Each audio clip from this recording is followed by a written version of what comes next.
Salut à vous tous et à vous toutes, mes chers frères et sœurs africains et africaines. C'est Komi Afeti ce matin. Et au fait, j'aimerais parler un peu de ce qui se passe actuellement en Guinée, c'est-à-dire le procès du 28 septembre, et attirer un peu l'attention encore de ceux qui sont au gouvernement ou bien de ceux qui nous gouvernent en Afrique.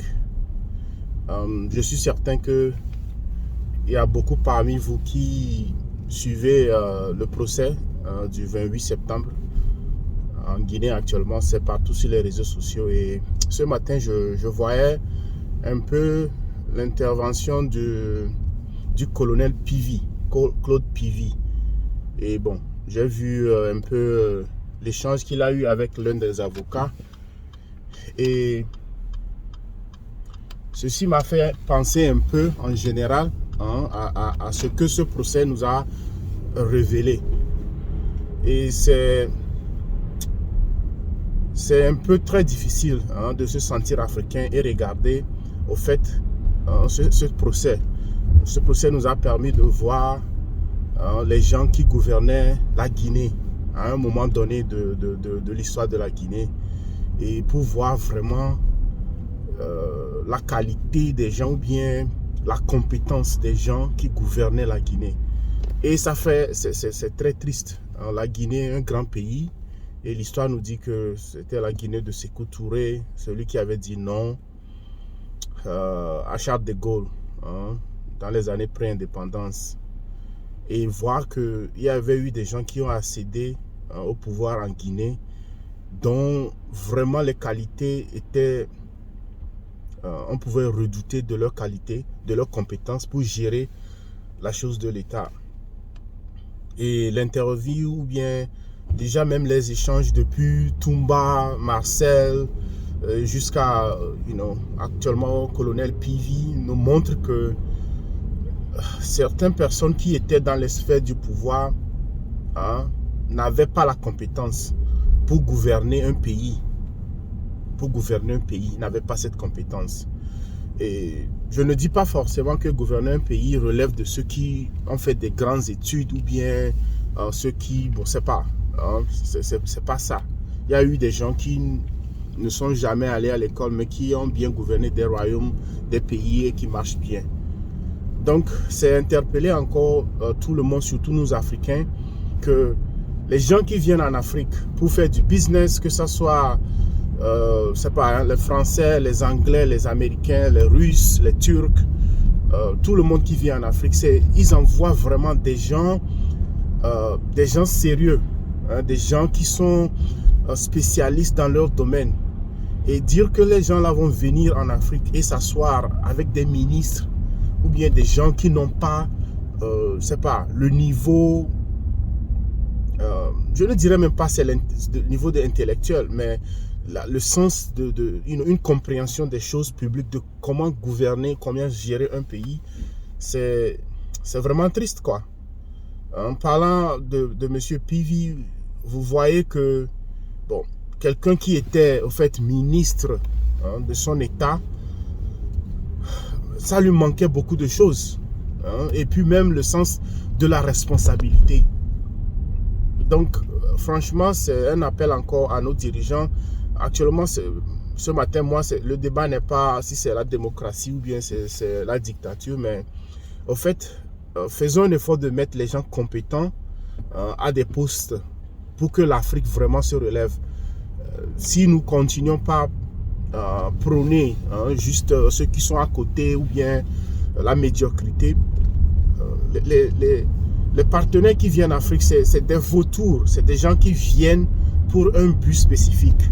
Et s'ils ont en face d'eux les gens, les ministres incompétents, les directeurs ou bien les gens franchement autour du pouvoir qui ne savent pas ce qu'ils sont en train de faire, franchement nos pays seront toujours à la merci de tout le monde. Et c'est triste, ça ne va pas nous aider.